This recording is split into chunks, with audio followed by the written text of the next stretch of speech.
welcome once again to the Durham Energy Institute COP26 series of talks. We have 5 throughout the month of June, following on from the Institute of Hazards and Risk Resilience, and we'll see a series of events throughout the lead up to COP26. But for now, it's DEI. And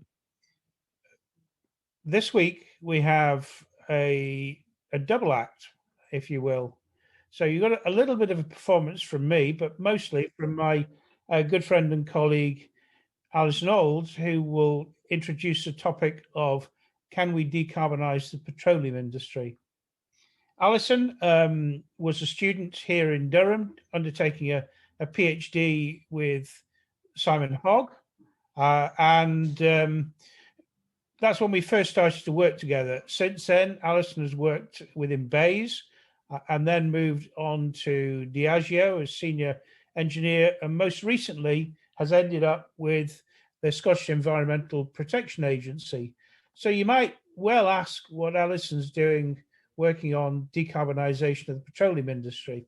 And whilst she'll tell you the story as we go through the talk today, we're saying we are now working together again on an initiative to do just that, to decarbonise the petroleum industry, aside from a day job. So, Alison, would you like to take it away? And when you need me to say something, just shout. Thank you very much, John. And thank you, everyone who's come along today. Can I just check that you can see my screen slides? We can. Thank you, Alison. Brilliant. Thank you. So, as John said, I'm a carbon reduction specialist in SEPA now, but we have been working as a side project for a number of years now, looking at how might the oil and gas industry decarbonise, and looking at the whole of the kind of resources that you have in the kind of offshore environment. So that's what we're going to talk about today, and we're going to really focus in on the North Sea, as that's an environment that is most relevant to us here in the UK, and it's something that John has an enormous amount of experience in. That's really helped us to get an understanding of what an energy transition to a net zero world might look like. So just to look at a global context, and why do we really need to worry about oil and natural gas emissions? It's quite obvious that we shouldn't be burning oil and natural gas. They account for over 50% of global annual gas emissions. But the thing that's more pertinent for me is that actually the global energy greenhouse gas emissions from the production of oil and gas are extremely significant in themselves. So they can account for up to 15% of global energy greenhouse gas emissions. So globally, just emissions from natural gas and oil production are significant, and that's becoming financially, legally and socially completely unsustainable. We know that we've got legally binding carbon commitments and a real social drive to make a reliance on carbon and fossil fuels unacceptable. And we'll talk a little bit more in the talk about some of the financial drivers that are beginning to emerge to mean that actually pursuing a carbon-based economy is really becoming unsustainable as well.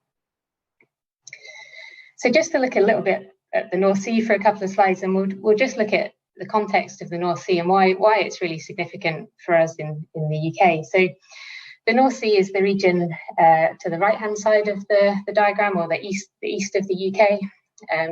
We've got the southern North Sea just kind of with these green, the green shading in here. We move up to the central North Sea that extends really to the top of Orkney, and then the northern North Sea to the east and north of Shetland. So this region in the UK has been the largest producer of hydrocarbons, and commercial production really began in the 1970s and with discoveries in the 1960s. And really quite quickly, the North Sea was developed and started producing oil and gas on a scale for the UK that meant it became pretty much energy self-sufficient in oil and gas for several decades, and that's really significant for an economy to be independent in terms of their kind of energy security. Now, from the sort of heydays of being completely self-sufficient in oil and gas since 2004, the UK's needed to import oil and gas, and actually hydrocarbon production from peaked in 2000. And it's been declining to a real low in sort of 2013, after which point the Wood Review was commissioned by the government, and this was all about looking at what might a future strategy for the UK look like, which resulted in a strategy called Maximising Economic Recovery. And this really meant, extracting the largest kind of financial benefit we could from the North Sea, given that a lot of the fields are reaching their end of their economic life, or in any case, certainly production was becoming more expensive and becomes more expensive as a field becomes more depleted. So there was a partial recovery driven by some of the changes that were made by the Wood Review.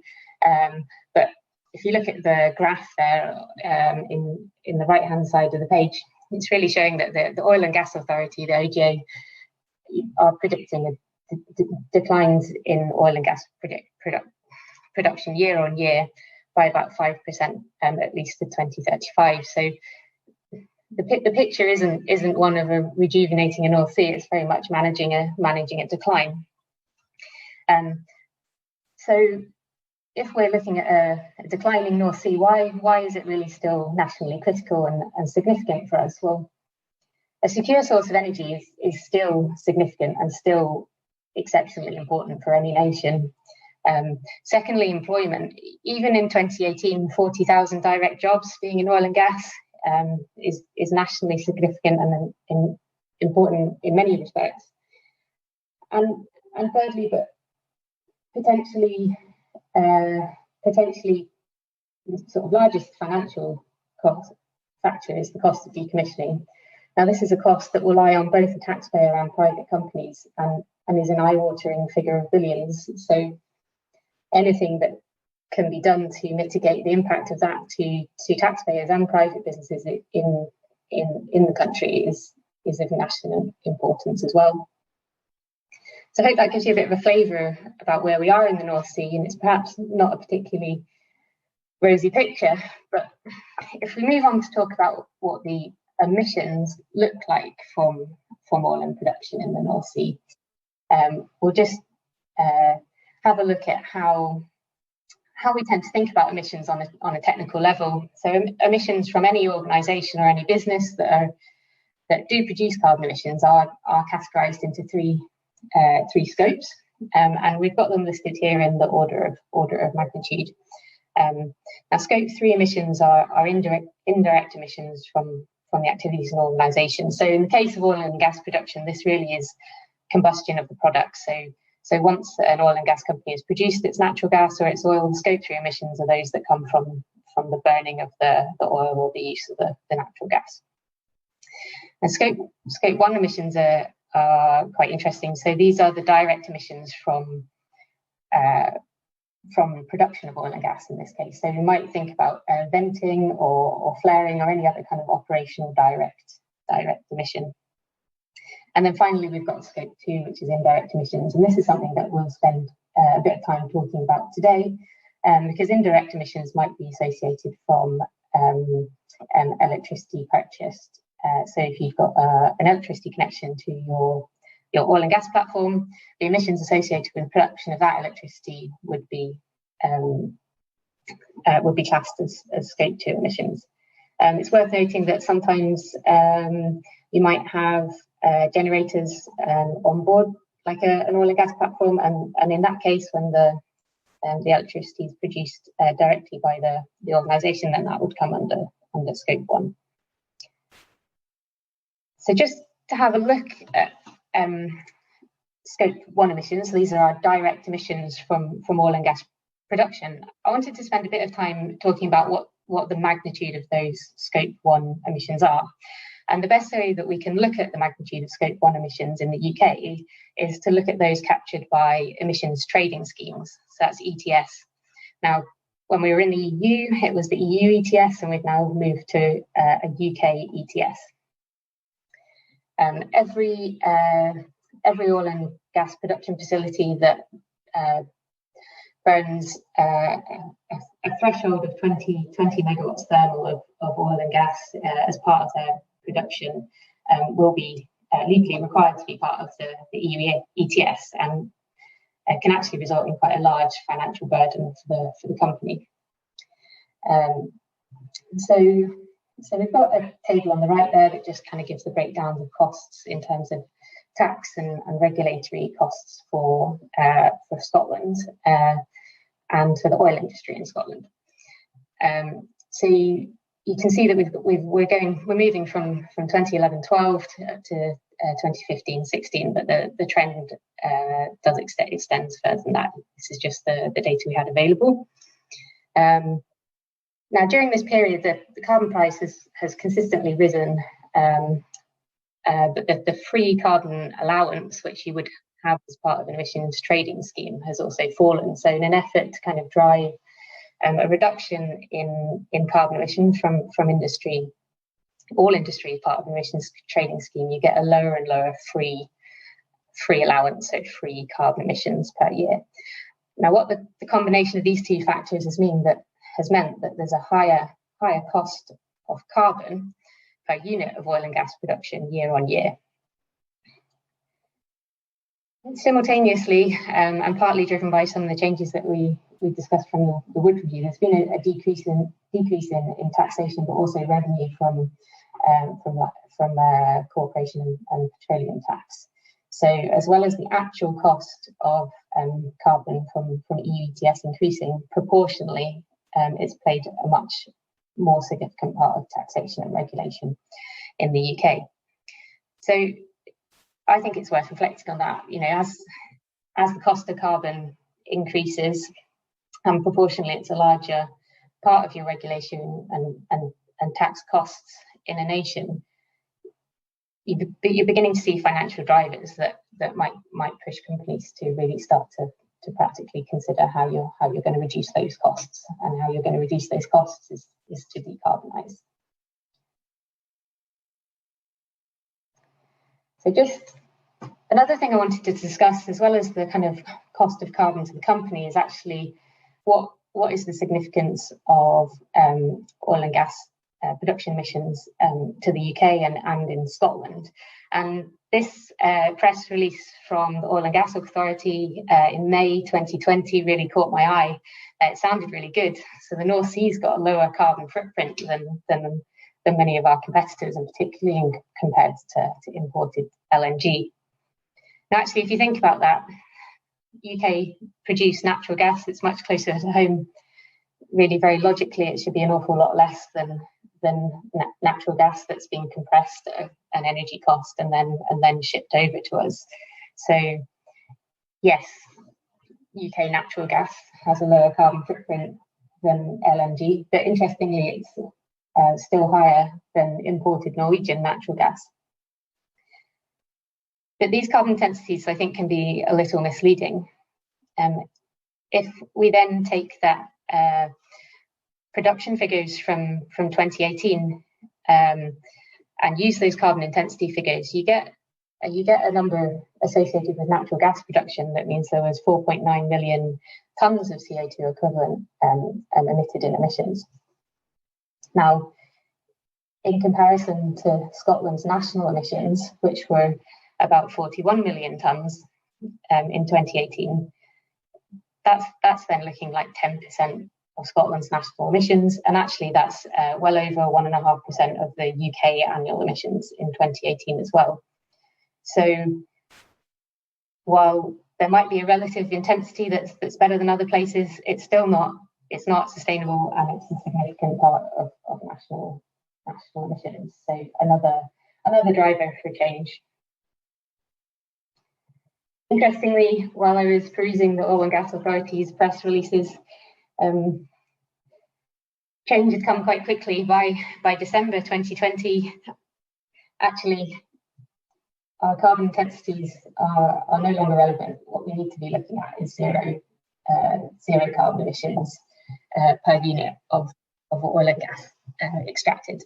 And that's a massive change of direction, and is obviously going to be a driver in terms of policy and government strategy in terms. So we're now looking at a zero carbon future for the North Sea. So just giving you a bit of a run through of what the North Sea looks like, how it operates, what the financial drivers and some of the political drivers are. And I think we can combine it to be described in this kind of conventional oil and gas model. It's a very simple model. You've got your operational costs in terms of importing energy to extract your oil and gas, and in terms of your costs in terms of staff and maintenance, so they're your outgoings. You've got your oil and gas, which is your product that you want to extract, and you need the infrastructure to do that. And ultimately, your oil and gas is your revenue stream, and all the other costs have to be balanced to mean that your carbon risk and your decommissioning risk and your operational costs don't outweigh the benefit of extracting that oil and gas. So this conventional model of hydrocarbon extraction that we see in the North Sea is a single carbon positive revenue stream that's framed by both a carbon and a decommissioning cost risk. It's quite simple, but I'd argue it's quite fragile and not something that you can imagine being consistent with a zero carbon future in 2045 or 2050. So what might the 2045 and the 2050 model look like? And that's what John and I have been thinking about for the past few years, along with other colleagues. And really what we've thought about from the beginning is looking at the assets. It seems like there's an awful lot of assets in the North Sea. And some of that is your oil and gas reserves. Some of that's the infrastructure that's gone into extracting oil and gas from the reservoirs. So your wells and your pipelines and your platforms, all of this is infrastructure that's developed, and the expertise to do so is developed over decades now. But if we think beyond those things, we were getting oil and gas out of reservoirs and they're depleting now. But actually, those reservoirs at depth and those pore spaces that the oil and gas has left behind is actually brilliant for carbon dioxide storage. So actually, part of an operator's assets in the North Sea is also a carbon store, and an oil and gas company in the North Sea happens to be the entity that probably knows and understands the technical detail about those carbon dioxide stores the most. Similarly, a lot of oil and gas production in the North Sea also has a geothermal resource associated with it. Not only is the oil and gas stored at depth, which means it's hot at depth, and that depth's already been tapped into by wells, but a method of extracting oil and gas, especially in depleted oil fields, is actually to inject water down. The primary reason to do so is to wash out remaining oil and gas, so to push it out by that injected water. But while that injected water is at depth in the reservoir, it's heated up, and often heated up to really significant temperatures. So the point of this slide is to just say, well, actually, there's an awful lot of existing assets associated with energy that go far beyond simply oil and gas. And what we've been looking at is how all of these assets might interact together and get us to a net carbon zero future. So this is a little bit of a kind of complicated slide, but what might things look like when you start to join up all of your assets? So actually, okay, so we're extracting oil and gas, and that's got a revenue associated with it. But we might also choose to inject CO₂, and that would have a revenue associated with it. And what if you could extract the geothermal energy either as electricity or as heat? That's also going to have a price associated with it. So actually, from all of these things and including infrastructure, there's a potential to make money out of multiple streams rather than just our original oil and gas. So what if your geothermal energy could then offset your energy supply required for your oil and gas extraction? You're actually then reducing your operational cost. And similarly, if you manage to extend your asset life through using your carbon dioxide store and extracting geothermal energy, even when your gas fields have depleted, you might be able to delay your decommissioning cost. So then you've really removed a huge cost risk from your operational model. So we'll look at this in a bit more detail with some specific technology examples, but what we're really trying to say here is that we think looking at your combined asset model could result in carbon negative income from multiple sources, which will carry a reduced overall risk, especially with respect to decommissioning.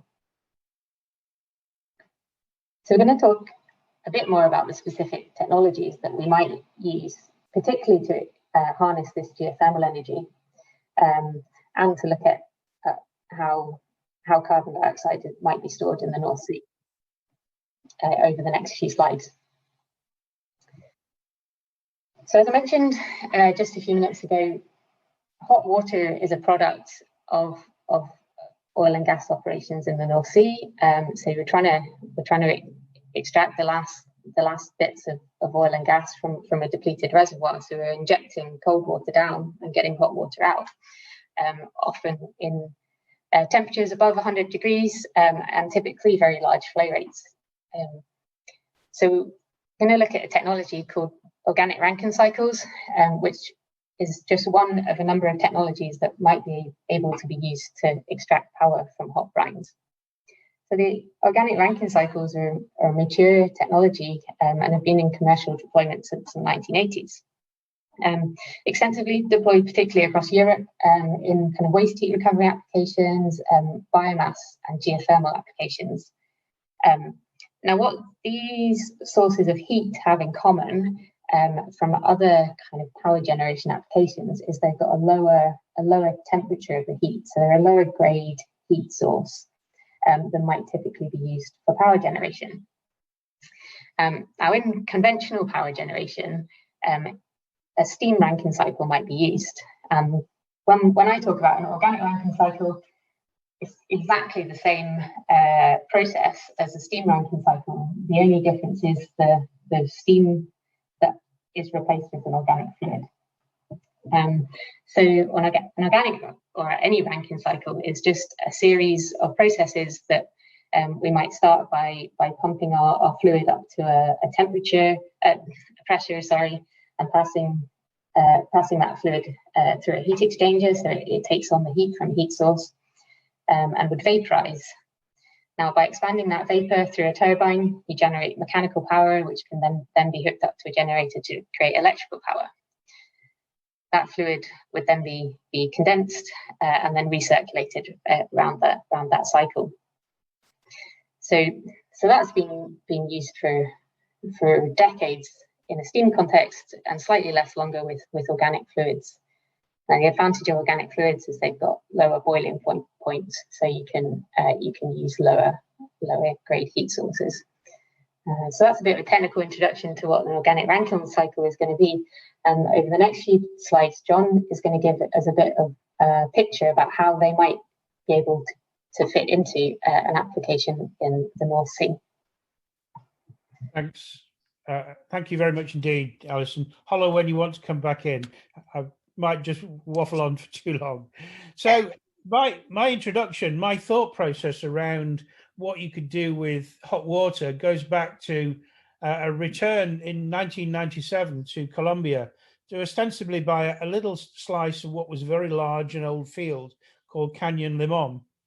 And at the time, Cañón Limón was producing a million barrels a day, or about 150,000 cubic meters of boiling water. And I asked my reservoir engineer, what could you do with that boiling water? And he said, nothing. It's low grade heat. Can't do anything with it. That was realized as a potential big problem just a few years later. In 2007 or thereabouts, the company I'd helped form, Fairfield Energy, bought an old shell asset in the North Sea. And with an old shell asset, what you didn't get was the means to produce power to pump water in the ground to get the oil out of the ground. Because in the case of Dunlin, the gas oil ratio, normally the released gas is used to generate power, was very low indeed. So as oil production diminished and water production had increased, then we were dealing with only a small amount of released gas from that production process and not enough to produce power. So, power outage was really choking the field. And indeed, it brought the field to an early end in May of 2015. Alison, may we have the next slide, please?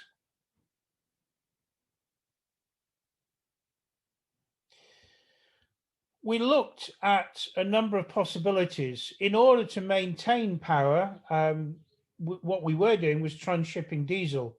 Not only is that very, very expensive, it's also very bad in terms of carbon dioxide emissions, and it has a number of environmental other implications in that transshipment clearly from a boat to a platform is fraught at the best of times with low swell seas, and in high seas it was essentially not doable. There were shallow gas pockets have been avoided during the appraisal phase of the field, and they could be developed in around about 2 years. I couldn't get the chairman to agree to this, though. Similarly, I looked at the possibility of deep gas, which may have been used for power generation. What eventually they plumped for was to build a separate gas pipeline. Eventually, it took 6 years, and by the time it was built, not only were you on a fixed and very high cost of gas to power the platform, but we'd come to the asset, the company had come to the end of the road. There was no finances to continue exploitation. Basically, we've blown the company on building a gas pipeline.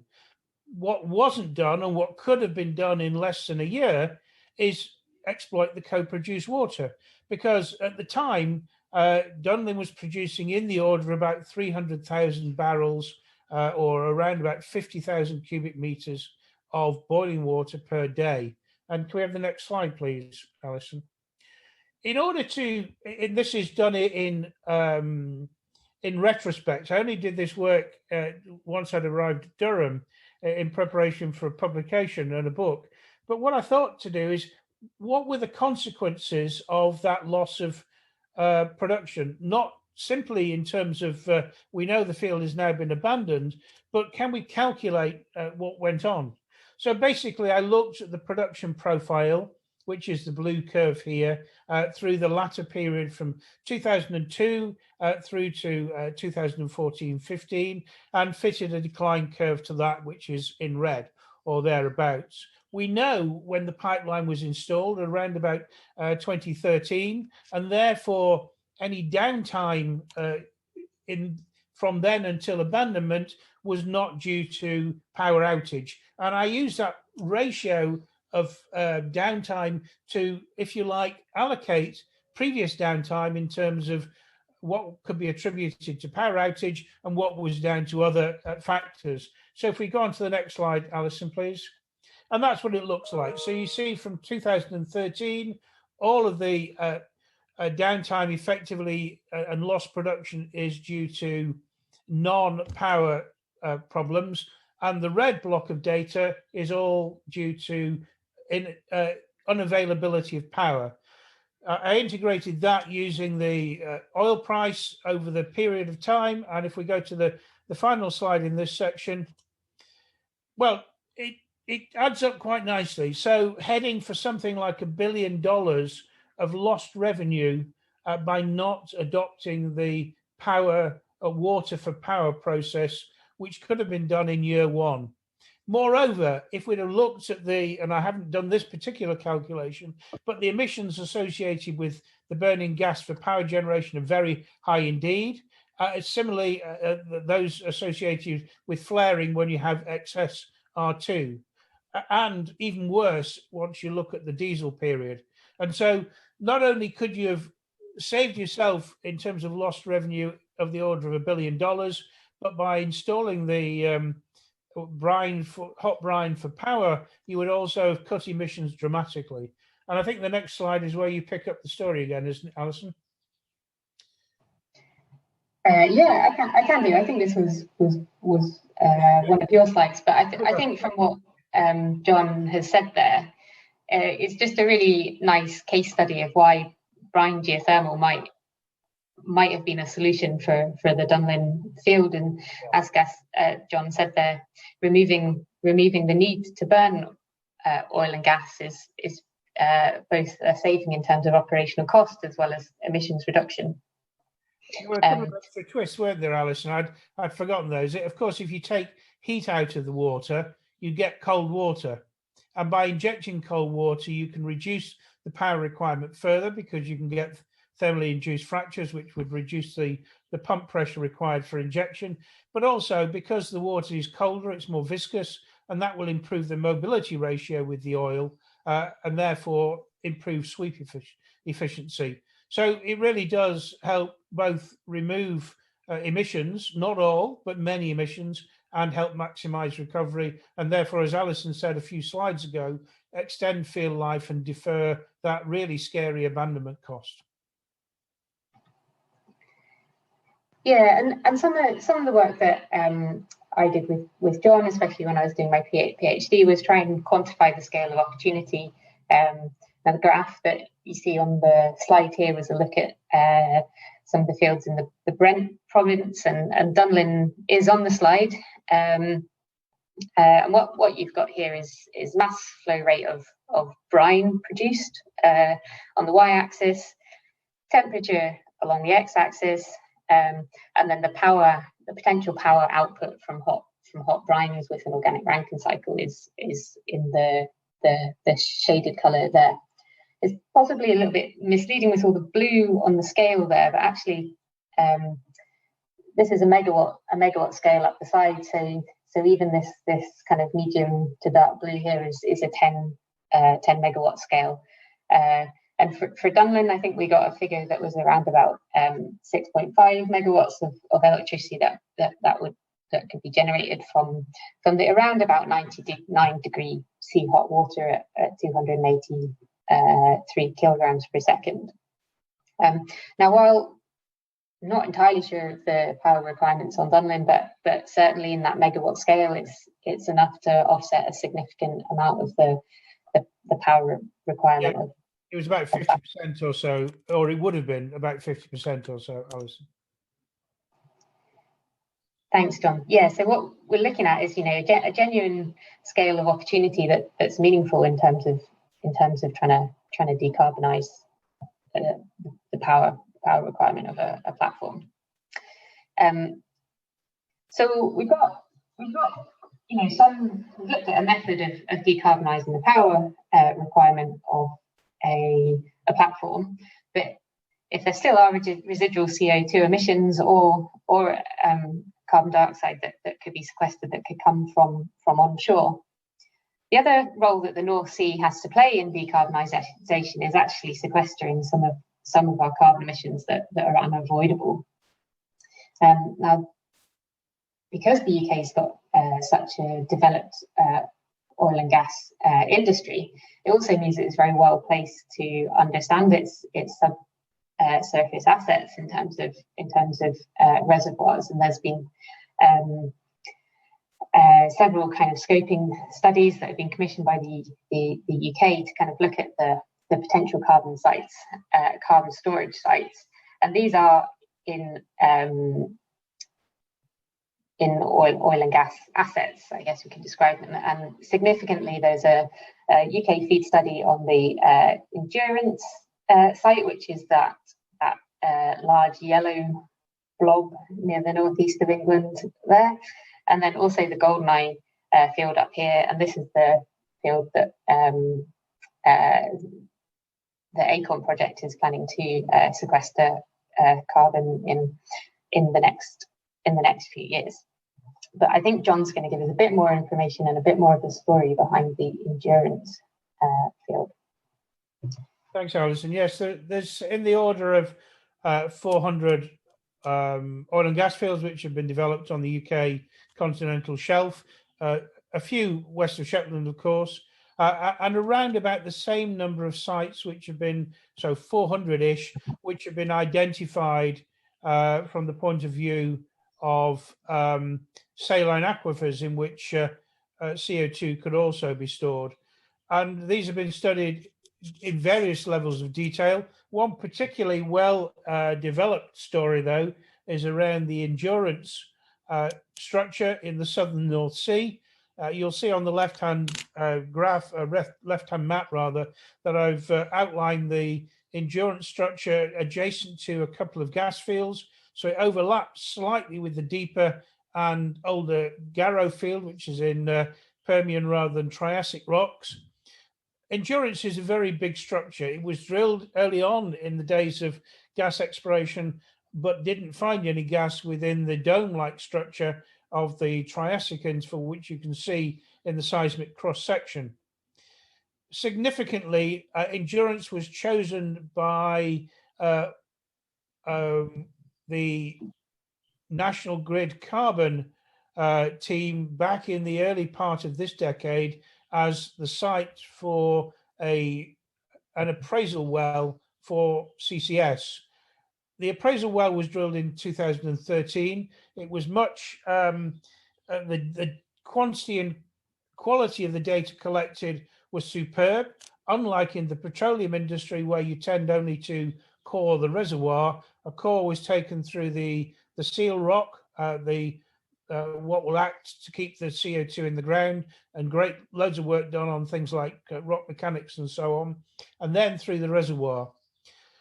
National Grid Carbon, along with their partners, were ready to go for the first project linked to the Drax power station when HMG pulled support in 2015, breaking the manifesto promise. But endurance is such a good structure that, along with a handful of other sites, it's at the top of the pile now for what is currently the assessment of a number of potential carbon capture and storage clusters which are going on around the UK, from the Acorn site in the Scottish project. Both northeast and eastern England will probably use the endurance site, and then over in the East Irish Sea, the Liverpool Bay area associated with blue hydrogen production and CO2 non-emission, if you like, will use some of the old fields in Liverpool Bay. These are highly porous, highly permeable, very big sandstone, very thick sandstones. The area of endurance is pretty much the size of Greater London, inner London, so substantial and appraised, as we know, on data coming from about 6 wells, equivalent to asking you to put the A to Z together of London from 6 lampposts. But there we go. That's sort of thing which is done to understand the subsurface. Next slide, please. And one of the ways in which we've tried to understand the interval of reservoir within the subsurface at endurance is to look at analogs. In the photographic image at the top of this diagram, you see an outcrop of identical sandstones, not in the North Sea, but on the south coast of England, along the Jurassic coast at Ladram Bay. And these old fluvial river-borne sandstones are also known at surface in places like the Tarim Basin in China. You can see the 2 satellite images of different scales. And what we can do is replicate that within a geocellular subsurface model. And what you see in the nice colored picture on in the midground with the blues and the reds are a simulated injection site in something like endurance, and the different colors show the distribution of CO2 after several years injection at about 2 kilometers beneath the ground. You see that the channels which form the river are also channelizing the CO2 away from the injection site. What do these look like when you get close up with a microscope? Well, the picture on the right-hand side shows that. Like sands on a beach. You know, as children, we all poured our buckets of water onto the beach, and it, to tears, no doubt, disappeared into the sand. It's exactly the same sort of process without the tears that will happen when we inject CO2 into the subsurface. And next slide, Alison. So, you know, the processes that are required for carbon capture and storage are essentially those which are used in petroleum exploration, development, appraisal, and so on. Drilling and completions, geological processes to understand the geometry of the system. And we go through the same sort of process of pipeline installation and operation, looking at injectivity of the CO2 rather than production of fluids such as petroleum and co-produced water. We need a comprehensive measurement, monitoring, measurement and verification processes. And, you know, in the sense of how this compares financially, these projects are comparable to those that would be undertaken by the petroleum industry and typically measured in billions of dollars or thereabouts.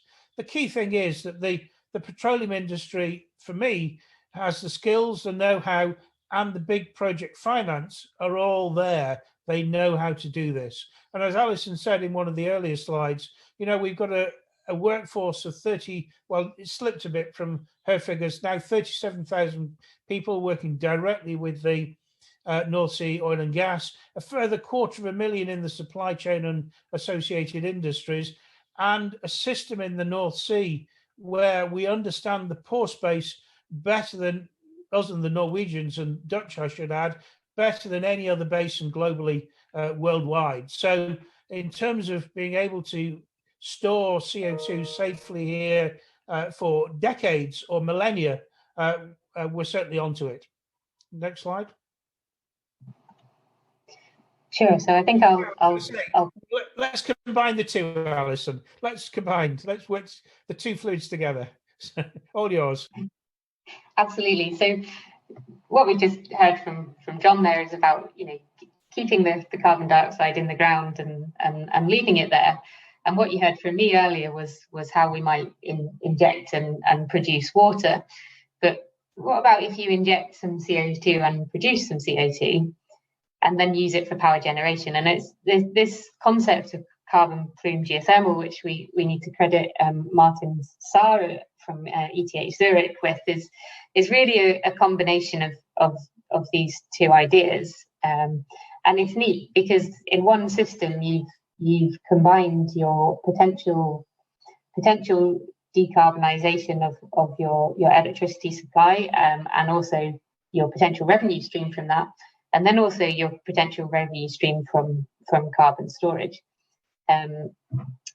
So Martin's concept with carbon plume geothermal is to inject cold CO2 into a reservoir. Some of this will then be produced back out as hot CO2, and hot, we're talking supercritical at high pressure, then be driven through a turbine in exactly a similar way to the organic Rankine cycles we talked about earlier. But there's a slight engineering challenge here in terms of producing turbines capable of expanding supercritical CO2, but that's an engineering challenge rather than an insurmountable problem. It then be condensed again and then injected back in. And in this cycle, some of the CO2 would end up being sort of permanently stored in the rocks, and a very small proportion would be circulated around. At the moment, this is a concept rather than a reality, but it's a really exciting concept that I think could be very transformative for somewhere like the North Sea. Yeah, it has a chance of making things carbon negative, and as Alison will no doubt say, of commercialising at industrial scale CO2, which has not been done so far. The moment it's a cost, this could turn it from being a cost to an asset. Absolutely, absolutely. And I just included a graph here that I think Ben Adams from ETH Zurich produced, and essentially the graph on the right there with depth along the x-axis and potential power up the y-axis shows that the potential power from CO2 is comparable to brine. And that's significant because typically you think of carbon dioxide as having a much lower density than water. And there is some penalty for that, but actually when you take into account other kind of advantages of using carbon dioxide, we do have a kind of similar scale of opportunity in terms of megawatt scale power generation from the geothermal resource in the North Sea. And I think that's a really powerful message. Like this, the geothermal resource that we're talking about might not be the temperature and scale of things that you might see in New Zealand and Iceland, but it doesn't mean that it's not a genuine kind of megawatt scale industry that we just haven't managed to kind of commercialize yet. Yeah, one of the other aspects is that unlike water, which you need to pump into the ground, and pumping the water in the ground is energy intensive, which is why Dunlin could only produce, had it been done, 50% of its power requirement. Because of the way the behavior of CO2 in dense phase with respect to temperature and density goes, the CO2 in dense phase will take itself back into the ground within this closed loop cycle. So you don't need that, you don't have that parasitic load in terms of energy losses. And the low viscosity of CO2 as dense phase, which is much more like a gas than a liquid, means that it moves through the reservoir much more easily. So although, as Alison said, the thermal capacity of CO2 dense phase is about half of that of water, the overall power output is about twice. Thanks, John. So I think we're just sort of going to conclude on this slide before we close and take some questions.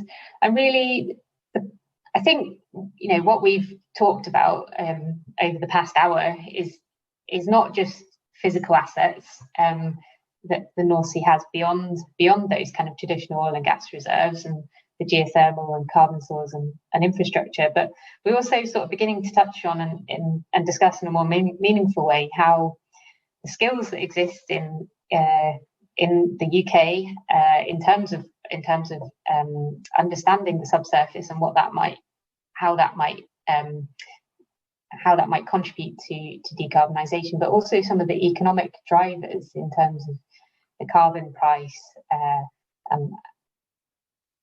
and sort of revenue you might have from producing electricity, and how policy does direct the kind of course of an industry to some extent. All of these things combined, need to work together, and I think we can argue that the North Sea and the UK has assets in all of three of these boxes that could work together to see successful decarbonisation. And John, did you have anything to add on that? Well, I just in terms of thinking about how we might take the skills and knowledge base from the North Sea petroleum system into CCS, and if we things work out well, also into geothermal and possibly CO2 plume geothermal, we can export that skills base around the globe, the technology as well. So many people now see the North Sea as coming to the end of its natural life as fields get abandoned.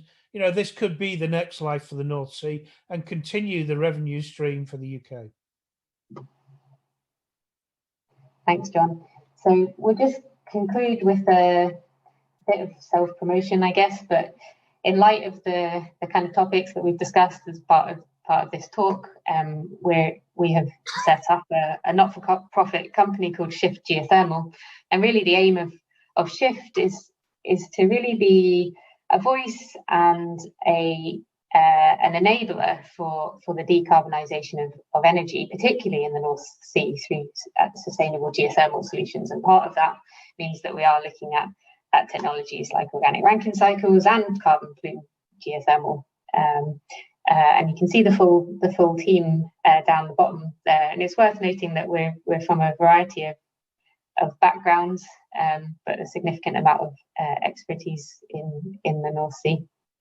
But if anyone has any interest in learning a bit more about what Shift does, please give us a Google or drop me or John an email, and they're happy to talk about it more. Okay, well, thanks, Alison. Do you want to cease the share of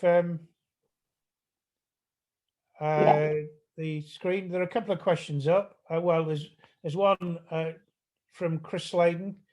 I'm going to batch it off to you. And Chris says, Alison, I was confused by the first slide that talked about 50% and 15% emissions. The 15% is additional to the 50, or 15 within the 50, as it were? 15 within the 50. So the 50 is 50% of global carbon emissions, and the 15 is global energy carbon emissions. So it's the 15% is 15% of emissions associated with energy are actually from the production of fossil fuels. And Nick DiPaolo then asks, well, it says, very fascinating slide, excellent talk. In terms of the North Sea petroleum system, do you think the concepts presented may also be applied to carbonate reservoirs, for example, chalk, or just clastic reservoirs? Would that require reservoir stimulation? Well, do you want me to try and answer this? Listen, yes, please. Well, much of what we're talking about here in terms of CCS and geothermal requires high quality reservoirs. So if the permeability, particularly the near wellbore permeability, is high, throw a number away, 100 millidarcies plus or so, it doesn't matter what the nature of the reservoir is. It could be carbonates. The worry that some people have that carbonates will be dissolved by injection of CO2 shouldn't be a worry. Basically, it buffers the system. One of our colleagues, Fred Worrell, has done some fascinating experiments taking disaggregated powdery chalk, flowing a dense phase CO2 through it, and got limestone rock, basically. So, it's heavily buffered. The questions are running quite quickly. Andy Boston asked, how's the CO2 stored in the sandstone? Well, from the purposes of the process that we're talking about now, initially as a dense phase discrete fluid, it will dissolve some of the water in the CO2. With time, the CO2 dissolves in the water, and depending upon what kind of rock you've got, so if you've got a rock rich in components which contain silicates which contain calcium and magnesium, it will end up as carbonate, so it will truly sequester. But the time length for those processes depends upon both the formation fluid in which you're injecting, so a calcium brine will mineralize immediately, or a calcium-rich rock will take some while to soak up the CO2. So it exists initially as a discrete phase and then as a dissolved phase. The next question is from Roger Murray. Do we understand why the endurance structure failed as a petroleum trap, and are there lessons we need to learn from that failure before we start to inject CO2 into the structure? I suppose I best to answer that one as well, had I, Alison? The failure, the very few structures which have been charged within the Triassic, Roger, are ones in which the Triassic touches down on the underlying Permian due to salt withdrawal. So where you have salt in the Permian, it acts as a very good seal. The possibility that the possibility that structures like Endurance are breached has of course been considered, and that was one of the reasons both for running new seismic surveys over Endurance and then doing the rock mechanics, it hasn't breached, it never filled, is the short answer to that. Right, one for you then. Yeah, no, I'm happy to take this one. James Grieve, do we see a path to net revenue from CO2 sequestration, or are the ORC and CO2 power cycles just a way of reducing subsidies needed? Yeah, thanks, James. This is quite an interesting question, and it's at the moment, BEIS have proposed setting up a transport and storage model, and that would involve having transport and storage companies that would get a revenue from, so being paid to transport and sequester CO2 storage. And their proposal includes nationally owned transport and storage companies that then have an independent regulator that kind of regulates their performance and their revenue. So the most recent update to that on the BEIS website is from May this year. I think it's fair to say there's a lot of detail to add on to that, and certainly their intention in that proposal is to manage BEIS to manage that process for the kind of first round of carbon capture projects. But my impression from looking at that material is it's very much in a similar way to the electricity network being managed and regulated by Ofcom to some extent, that would be the sort of relationship. So it would be a very kind of artificially created market. But yeah, so it would mean that there's a genuine revenue stream from CO2 sequestration, and that you don't need to find other methods of offsetting the cost. And I think that's a really important point. There has to be a cost benefit from sequestering CO2, otherwise no one will do it. There's another question from Laura, which I will answer. What is the impact of carbon storage systems on ecosystems, especially in the North Sea? Well, it should be nothing at all, Laura. The reason for saying that is first of all, CO2 will be stored at least a kilometre beneath the North Sea and several kilometres down. There are also extremely stringent protocols being written and acted upon with respect to monitoring where that CO2 is, and interventions should it break through the seal, or extremely unlikely, or leak along the wellbore, which is very unlikely but still possible. So those are all in stream. With regard to injection of CO2 into saline aquifers, endurance is blooming enormous, but for smaller ones, you may find that you get displacement of brine, and it may be that we have to produce some brine to allow the CO2 to enter the pore space. In terms of the impact of that on the environment, that is being assessed at the moment. The brines are not hugely dissimilar to the saltwater composition in the sea itself, but it is a critical element which is receiving a lot of attention. The next question I will give to you, Alison. In the last figure on the scale of opportunity, how can you calculate net power of each choice? Did you do experiments? So sadly, there's not many experiments that have been done globally yet. But so we've used computer models. So I've built up a way of modelling using fluid property calculators and various bits of software to model the opportunity from hot brines. And similarly, Ben Adams from ETH Zurich has built up a theoretical model for carbon plume.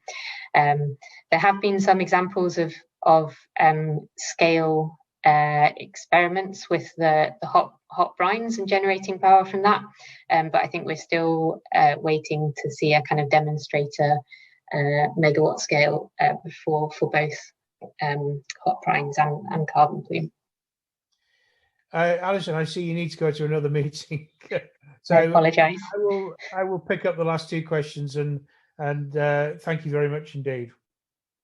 Thank you. Right, thanks, Alison. So there are a couple of I'll wrap up these last two questions very quickly. There's a question from James about IEA's recent report on energy transition suggests that large-scale, low-cost producers in the Middle East will gain market share as oil and gas use declines. Well, that's inevitable. Can we realistically prolong the life with CO2 EUR, where the oil revenue offsets the CO2 sequestration cost? The North Sea is not looking into that. I tried that 10 years ago for the very same reason that you're thinking about here, James, that it would have a revenue associated. I think the UK governments, not I think, the UK governments have decided that storage with the appropriate carbon pricing is the way that will go. And then Ian Diggory makes a statement to put it in context. UK North Sea emissions represent 4% of UK total carbon emissions. Floating offshore wind farms are an alternative to powering offshore platforms using green electricity. They are in part, Ian, and there are combined systems that we're looking at, which would see gas to wire in stranded gas assets, where the CO2 is returned to the subsurface, and where the power generated helps remove the intermittency of offshore wind, which brings me to say what's happening next week. Wonderful segue.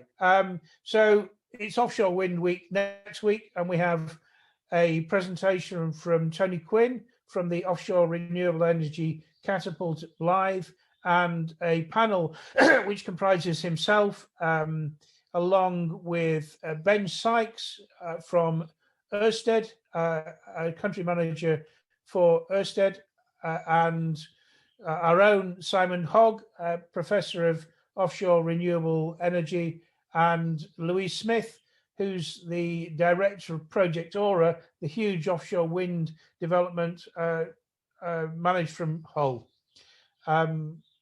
I think, aside from Chris Lane, yes, you can have the slides, of course. Right, there we go. Anything else I missed, Lynn? No, that's everything. Okay, slightly overrun as at 13:04. Thanks very much indeed. Have a good week. Bye-bye.